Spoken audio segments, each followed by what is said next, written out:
ములుగు జిల్లా మారుమూల ఏజెన్సీ ప్రాంతాలైన వెంకటాపురం మండలంలో రోడ్డు మొత్తం అధ్వానంగా మారాయి. వెంకటాపురం చర్ల రహదారి పూర్తిగా గుంతలమయంగా ఎక్కడ చూసినా మోకాళ్లలోతు గుంతలే దర్శనమిస్తున్నాయి. మరమ్మతుల పేరుతో కోట్ల రూపాయల నిధులు కేటాయించిన కాంట్రాక్టర్లకు నాసిరకంగా నిర్మించి నెలలు గడవక ముందే పగుళ్లు తెలి గుంతలుగా మారుతుంది. ఇక దీనికి తోడు మండలంలో ఉన్న ఇసుక క్వారీలో ఇసుక కోసం వచ్చే లారీలు వెంకటాపురం చర్ల ప్రధాన రహదారిపై లారీలను నిలుపుదల చేయడంతో పాటు ప్రధాన రహదారికి ఒక పక్క లోడ్ కానీ లారీలు మరో పక్క లోడ్ చేసుకుని వెళ్తున్న ఇసుక లారీలు.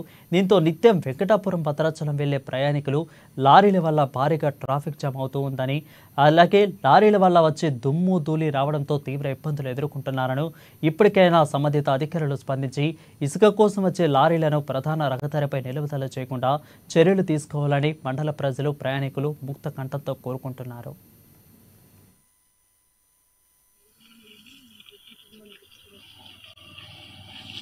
మాది రిటర్న్ అక్కడ 5:30కి బయలుదేరాలి సార్. 5:30కి బయలుదేరాం. ఇప్పుడు వస్తే 7:30, 7:35, 7:45 కూడా అవుతుంది టైం. అలాంటిది అక్కడి నుంచి ఈ టైం అయింది సార్ ఇక్కడ రావడానికి. మరి ఇప్పుడు ఇక్కడి నుంచి చర్ల వెళ్ళటానికే దరిదాపుగా ఈ రోడ్డు బాగలేకపోవడం వల్ల 1.5 అవర్. అక్కడి నుంచి మళ్ళీ మేము భద్రాచలం వెళ్ళాలంటే 1.5 అవర్.